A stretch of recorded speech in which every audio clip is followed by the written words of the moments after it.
Ну что, привет! Давно не виделись. Меня зовут Марина, я дизайнер, предприниматель, музыкант. Боже мой, это всегда самая сложная часть. В этом видео я хочу рассказать о том, что происходило за эти 3 месяца, за полгода. Я не знаю, я честно не помню уже, сколько я не снимала.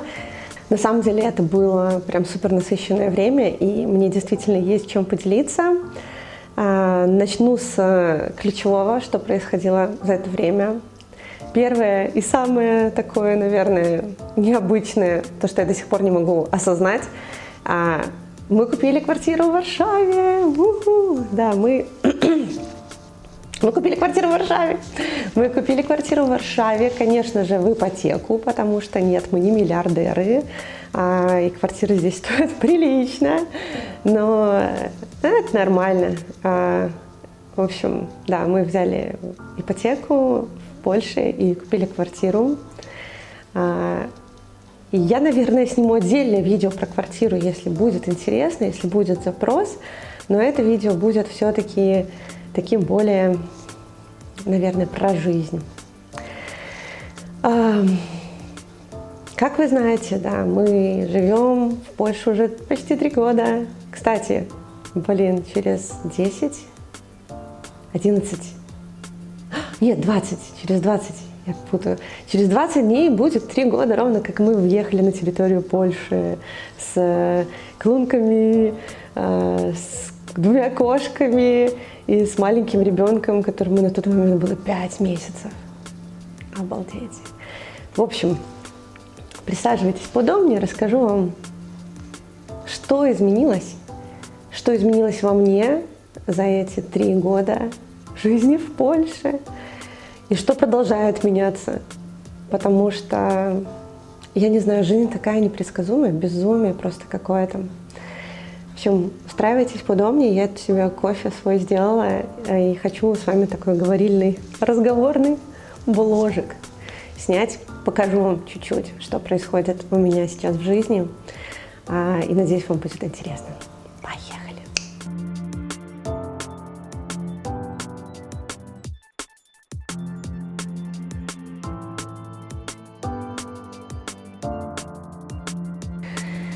Первое, с чего я хочу начать, это Special. Кто меня знает, у меня есть бренд одежды, Something Special называется бренд. В Беларуси у меня уже на момент отъезда из Беларуси было собственное швейное и печатное производство. И вообще это, конечно, для меня до сих пор что-то невероятное, как меня занесло туда. Но после приезда, не знаю, там все сложилось так, наверное, какая-то послеродовая депрессия, сложности. В общем, я закрыла бренд в Беларуси, и первые 1,5 года я вообще даже боялась про это вслух разговаривать, говорить про то, что я готова, хотела бы запускать бренд здесь, потому что, я просто помню, каким трудом это все мне далось. Я понимала, что я даже Мише, мужу, боялась говорить о своих сумасшедших планах. Но вот, да, все пути вывели меня к Special, и я перезапустила Special, получается, в ноябре. Кстати, реально год назад я перезапустила. Вот, с чем я чуть не спутала наш переезд. 10 ноября у нас годовщина Special. Это день, когда мы в Беларуси в 2018 открылись. День, когда мы переоткрылись здесь, в Польше, специально в этот же день, чтобы не держать в голове так много цифр. Наверное, на самом деле, мне кажется, что это очень мило. На момент открытия я еще не сильно понимала ни польский рынок, да и, боже мой, что уж говорить, я не то чтобы сейчас сильно поняла. Но да, был этап экспериментов, довольно большой, длительный, скажем так. И, наверное, первая такая активность в бренде началась летом только этого года, то есть когда начали появляться более-менее стабильные заказы. И я нашла, мне кажется, подход к польскому рынку, это нереально. В общем, кто не знает, в Беларуси основная фишка Special это были мои иллюстрации. Я рисую очень давно. Я много лет, собственно, 2010 я прям параллельно там, рисовала, работала, подрабатывала, фрилансила. В общем, я такой иллюстратор и Нет, не иллюстратор, дизайнер, скажем так. Я дизайнер со стажем, и так получилось, что в общем, мне хотелось сделать какие-то свои продукты физические, там, иллюстрации, открыточки. Все вообще началось с открыточек, потом я начала делать кружечки, там, футболочки, и, в общем, пошли футболочки. Я не буду вдаваться в подробности, мне кажется, кто знает, тот знает, там был сложный путь, мы там кафешку открывали, и что только можно. В итоге все пришло к бренду одежды, и я могла бы продолжать продавать типа мерч, вот, но мне хотелось делать круче, качество в первую очередь, и поэтому я пришла к швейному производству. То есть у меня прям реально работали швеи, закройщица была.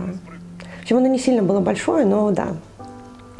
Выбирала ткани, дорогие, крутые. Не знаю, это большой классный этап в моей жизни. Я немножко с тоской оглядываюсь назад. Сейчас Special тоже отшивается здесь, в Варшаве, тоже из крутых тканей. В общем, я на самом деле супер заморачиваюсь, как раньше. Я заморачивалась по этому всему.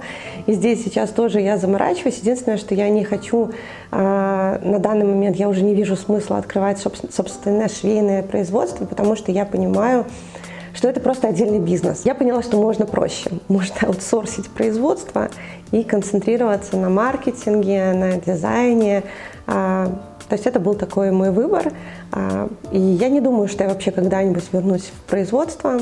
По крайней мере, сейчас у меня нет такого желания. В общем, Special перезапустился здесь, в Польше. И, конечно, ряд сложностей, вопросов, и там, не знаю, я пыталась понять, что продавать полякам. И перепробовав кучу всяких разных вариантов, у нас были платья, у нас были там костюмы, в общем, было что-то, не прям кучу, это много ресурсов надо, чтобы перепробовать сильно кучу, в общем, какие-то тесты я сделала, скажем так честно, и в итоге выяснилось, что да-да, у меня все еще опять заходят мои иллюстрации, поэтому, да, я снова сделала сайт, переделала немножко сайт и заполнила его преимущественно всякими вещами с моими иллюстрациями. В общем, здорово, интересно, классно, но на данный момент у меня, знаете, такой вот этап, это осенняя хандра, наверное, какое-то переосмысление всего. Я много думаю о том, что я хочу в будущем, что было со Special. И знаете, вот я вижу один путь, да, сделать бренд одежды полноценный, в плане бренд, который, знаете, вершиной успеха которого будет какой-нибудь там Fashion Week, там, не знаю. Я понимаю, что это круто, как цель, но с другой стороны, я вот на данный момент не чувствую, что это мое. Это странно будет звучать, наверное, вот у тебя что-то получается, и ты понимаешь, вот есть путь, бери и иди по нему. А у меня какое-то сопротивление. То есть я понимаю, что я не тот человек, который прям любит шить. Я купила швейные машинки, я что-то строю. Я строю сама лекала, на самом деле. Но я, наверное, даже по-другому скажу. Я не одеваюсь как-то необычно. И мне это на данный момент не то чтобы сильно интересно. Мне кажется, что я в свои там 15-16 переэкспериментировалась с одеждой и со всем, с цветами волос, и с, там, не знаю, пирсингом и так далее. В общем, мне этого достаточно было. У меня сейчас нет потребности в самовыражении вот таком. И, соответственно, я не чувствую, что мне хочется это делать. По крайней мере, пока. Возможно, что-то изменится. То есть на данный момент я понимаю, что мне ближе формат мерча. То есть мне нравится делать и иллюстрации. Мне нравится вкладывать в них какие-то свои сложные смыслы. И мне очень нравится, когда с людьми резонируют эти смыслы, и они хотят, условно говоря, такое произведение искусства, надеясь на себя. Или там купить, не знаю, как постер, как чехол на телефон, там, как шопер. Ну, в общем, как будто бы мне вот эта история ближе.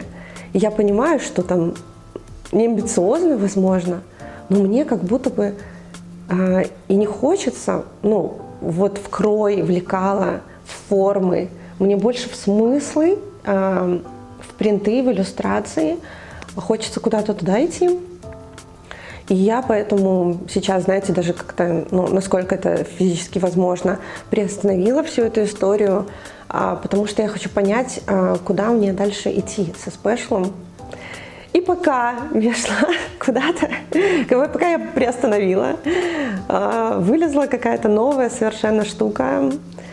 Ну, не новая, хорошо забытая старая, все новое в контексте моей жизни.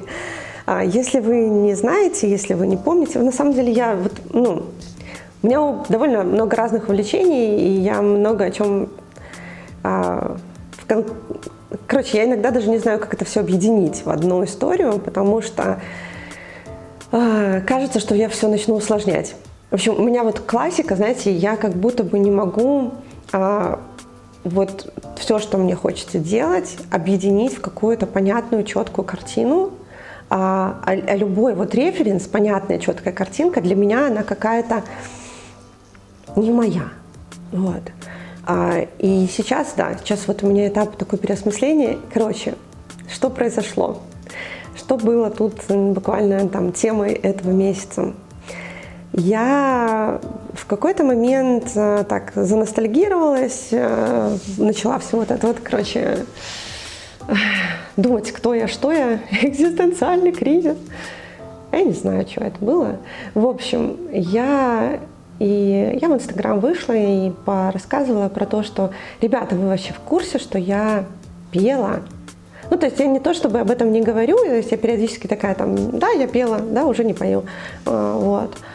И я подняла архивы и показала, смотрите, на самом деле со своих 14 до 24 я жила музыкой. Ну, то есть я прям... Боже мой, сколько дома исписанных блокнотов, исписанных песнями, стихами.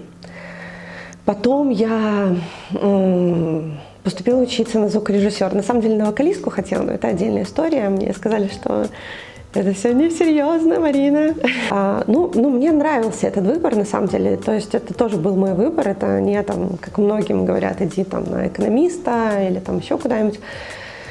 Я все еще была близка к творчеству, я пошла учиться на звукорежиссера, и потом я работала в студиях звукозаписи, подрабатывала, насколько это можно было для студенческого возраста назвать работой, то есть там на точках репетиционных. Я, в общем, жила музыкой, у меня было групп, наверное, больше 15 за всю мою маленькую детскую историю. То есть я постоянно собирала коллективы, мы постоянно где-то выступали, и я постоянно что-то писала. У меня уже в свои 18 был типа альбом мой, который, конечно же, не был нигде опубликован, но я его сама писала музыку, сама писала тексты. И кто-то даже до сих пор его помнит. Я в Инстаграме написала, меня это просто безумно вообще поразило, обалдеть. Потом я на студии звукозаписи была, и на самом деле преимущественно как автор, то есть мы делали песни на продажу, очень-очень много песен. Мне кажется, я в какой-то момент стала конвейером, и я писала, не знаю, чуть ли не по 3 песни в день. В общем, такое был этап в жизни. После этого я поехала работать в Китай с группой. Мы там по разным городам ездили, можно так сказать. В общем, выступали, естественно, пели чужие песни. Но, кстати, иногда я даже пела свое что-то. Это было тоже прикольно. Но потом я вернулась в Беларусь, и такая: все, семья, дом, работа. Так как я параллельно всегда фрилансила как дизайнер, что-то делала по дизайну. Ну, то есть, короче, у меня музыка с дизайном шли на самом деле всегда параллельно, потому что когда ты делаешь музыку, тебе надо делать какие-то обложки, делать какие-то афиши. В общем, и мне это было интересно. Фотосессии, обрабатывать фотки. То есть, как будто бы это был супер органичный, короче, супер единственно верный возможный путь для меня. И поэтому, когда речь зашла о том, чем заниматься, кроме музыки, дизайн был первым вариантом, который я рассматривала. И да, я пошла работать дальше в направлении дизайна. Вы помните, часть, наверное, людей здесь оказались уже в моей эре дизайна, когда я говорила про дизайн, учила дизайну. Я тогда понимала, что это востребованная тема, потому что на Ютубе очень мало чего на русском было на тот момент про дизайн. Вот, и у меня как-то пошло, и меня многие воспринимают как дизайнера. Хотя, наверное, вот прям дизайнер как вот как человек, который находится в постоянной практике, а именно там профессиональной карьере дизайнера, я не так-то много, пару лет своей жизни, наверное, я была вот как дизайнер полноценно, но потом и с блогом стало непонятно, что тут происходить, потому что я пошла заниматься бизнесом дальше, я пошла заниматься проектами какими-то. Я чувствовала, что, наверное, вот тот дизайн, который там найм, в общем, вот эта карьерная история, да, она мне, опять возвращаемся, да, она мне не близка, это какие-то для меня тоже рамки. Я пошла дальше делать свои проекты, вот, журнал, я помню, как... Вообще, журнал, мне кажется, самое главное, что мне хотелось на тот момент, когда я делала онлайн-журнал, это вообще сделать впервые свой проект под ключ самой, потому что я вот рисовала и делала для других, и мне захотелось сделать самой и вот проверить свою вот эту гипотезу, а как вот я вот со всеми моими знаниями, без каких-то внешних правок, без каких-то внешних бизнес-идей, как я сама смогу сделать что-то. И это был неплохой опыт, он, конечно, был не про монетизацию, потому что на тот момент я вообще плохо понимала, как это работает, как работает бизнес, но этот пунктик я закрыла. Я почувствовала, что мне, во-первых, что я могу, у меня, не знаю, сколько, 50-60 авторов писала, в пике, наверное. То есть это были не штатные сотрудники, понятное дело, там, я говорю, это не был бизнес, это была все-таки больше какая-то волонтерская история, но тем не менее мы делали классные движухи, я познакомилась с кучей классных людей, это вообще безумно милый период и прикольный. Вот. И после Редлипса, после журнала я почувствовала, что я хочу дальше попробовать еще себя в бизнесе. Вот. И каким-то вот таким странным путем меня занесло в бренд одежды. В общем, дальше вы поняли, да? Дальше я в Польшу переехала, бренд закрыла, переоткрыла бренд. И я, в общем, рассказала про музыку и про то, с чего это все начиналось. С чего все начиналось, вы помните? И меня как-то саму так... во-первых, меня просто безумно большое количество людей поддержало, вспомнило, что я делала. Некоторые даже какие-то строчки из моих песен мне писали. Вообще. И тут я поняла, что, слушайте, арт, да, иллюстрация, по сути, это инструмент. Музыка — это инструмент. Даже бизнес отчасти это инструмент. Это все про какую-то идею, про то, что ты несешь в этот мир, и про то, что ты хочешь сказать.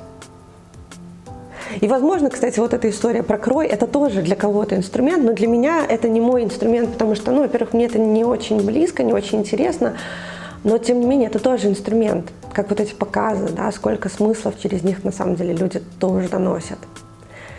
И это как будто, вы знаете, как выбор языка. Тебе есть что сказать, и ты просто выбираешь, на каком языке тебе эту информацию доносить. Тема языка в моем блоге тоже сейчас очень открыта, очень остро стоит. Да, в общем, об этом попозже. Я сейчас, знаете, я вот сейчас оказалась на таком этапе, когда, во-первых, для меня случилось какое-то такое прозрение, типа, блин, с точки зрения маркетинга, основная цель маркетинга для бизнеса – это выделиться на фоне конкурентов, чтобы на тебя обратили внимание, чтобы иметь возможность донести что-то. Ну вот, в условиях дикой конкуренции маркетинг позволяет тебе быть заметным, не очень правильная формулировка, сделать так, чтобы тебя заметили. И я думаю, знаете, ну, у меня свой уникальный опыт, и почему-то пытаюсь встроиться в рамки, как, не знаю, там, учат, объясняют какие-то там, не знаю, на уроках, на лекциях, на, в общем, каких-то преподаваниях блогеров и так далее. Тебе говорят про то, как делать. Слушайте, я вот отсылку сделаю к дизайну, потому что дизайнеров больше, и вам, возможно, будет понятнее. Смотрите, когда ты делаешь дизайн, когда ты учишься у кого-то, тебе рассказывают, что вот, смотрите, вот классные примеры, вот такие крутые примеры. Ну, например, там, не знаю, в Пинтересте, вот посмотрите, вот так вот будет красиво сейчас, вот это вот в тренде, это модно, и ты учишься работать в заданных стилистиках, заданных кем-то, и в какой-то момент, когда ты уже классно работаешь с любыми стилями, когда ты, не знаю, там, упаковал себя супер модно, стильно, оглядываясь на то, что вокруг, ты резко понимаешь, что, делая как все, ты никто. Ну, ты сам ничего не создаешь. И вот это вот для меня ключевое. Я всю жизнь пыталась создавать. И у меня вот этот диссонанс, да, типа я вписываюсь в рамки, чтобы быть понятной, но при этом я сама, и создание, и креатив, он никогда не про шаблон. Креатив, творчество в чистом виде – это всегда про что-то новое, чего не было до тебя. И маркетинг – это про выделение из толпы. Я не знаю, мне кажется, я очень сложно как-то замудряю вам, но я надеюсь, что, знаете, кому надо, тот услышит, кому надо, тот поймет, что я имею в виду. Я поняла, что у меня есть мой уникальный опыт. Возможно, у вас, вот вы сейчас сидите, и вы смотрите на меня и понимаете, что, блин, у меня тоже есть уникальный опыт. И этот уникальный опыт – это как раз для маркетинга на самом деле огромный плюс. Я могу делать, не знаю, бренд одежды, как все, идти по шаблону, но при этом бороться с конкуренцией нереальной, потому что я буду как все. Но меня будут понимать, потому что вот я шаблонно все делаю. Но при этом я буду бороться с конкуренцией, и я автоматически теряю себя и теряю творчество в этом. Короче, я к чему пришла? Я сейчас решила, что нам нужны шаблоны. Нам нужны шаблоны, потому что по шаблону просто идти. Легче гораздо развиваться, когда ты видишь какой-то пример, когда ты видишь чей-то путь уже пройденный, готовый. Просто бери и иди. Но с другой стороны, этот путь уже пройден. Ты уже, повторяя то же самое, не дойдешь до тех же результатов. Потому что тот человек, он дошел до этих результатов, потому что он был первый, кто шел по этому пути. А когда ты выбираешь идти по своему пути, ты чувствуешь себя очень странно. Тебе кажется, что, боже мой, я же вообще, я как слепой котенок, который носом тыкается туда-сюда и вообще ничего не понимает в этой жизни, у которого нет никакого как будто бы плана. Но даже если он есть, тебе кажется, что он какой-то странный, потому что ты не можешь ни на что опереться. Но, возможно, в этом и есть какой-то путь особенный, твой. И это надо просто принять, вот это вот ощущение какой-то постоянной, не знаю, турбулентности, невозможности на что-то опереться. Ты чувствуешь, что ты хочешь это делать, ты чувствуешь, что вот так вот я — это я. Вот я музыкант, я дизайнер, иллюстратор, не знаю, я основатель бренда одежды, предприниматель, я блогер. И вот это все я. И я, наверное, не хочу вешать какие-то ярлыки на себя. И я понимаю, что вам проще со мной познакомиться, когда я вам говорю, вот я там предприниматель, который делает там такую-то выручку, вот я бренд одежды. Вы такие, так, бренд одежды, понятно, там деньги, понятно, там еще что-то. Короче, вот эти ярлыки, они действительно нам помогают, когда мы знакомимся с людьми, чтобы они нас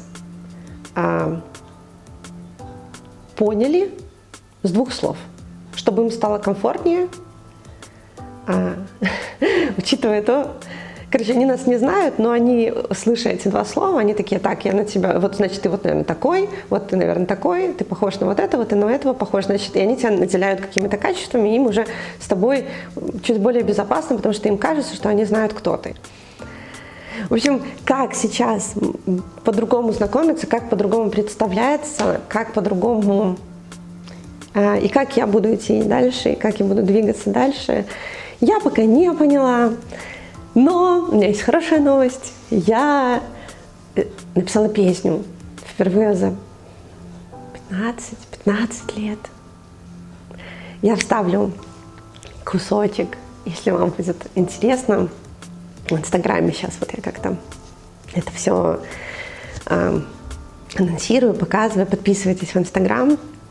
Там больше и чаще я выхожу со своими размышлизмами, если вам это интересно. Вдруг, если кому-то это интересно, и кто-то вообще до сюда досмотрел. Я сделала песню. И я буду делать песни. И я буду делать иллюстрации. И я буду заниматься брендом одежды. И вот такой вот я буду делать сложный путь.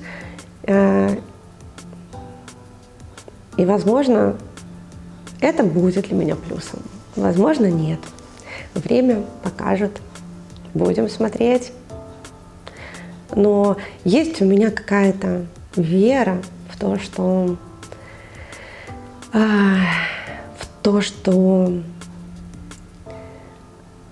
все количество граней, которое в нас, это наше преимущество, а не недостаток. И не надо обрезать, не надо отказываться, потому что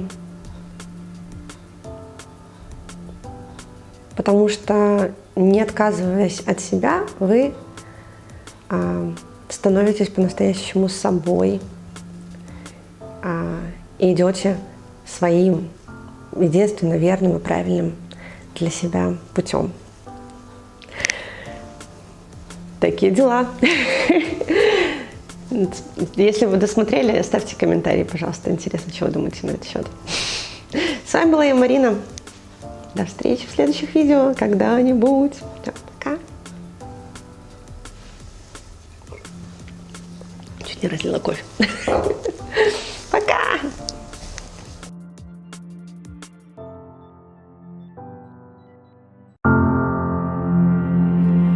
You can make yourself stop. If you don't, the alarm's gonna die. if you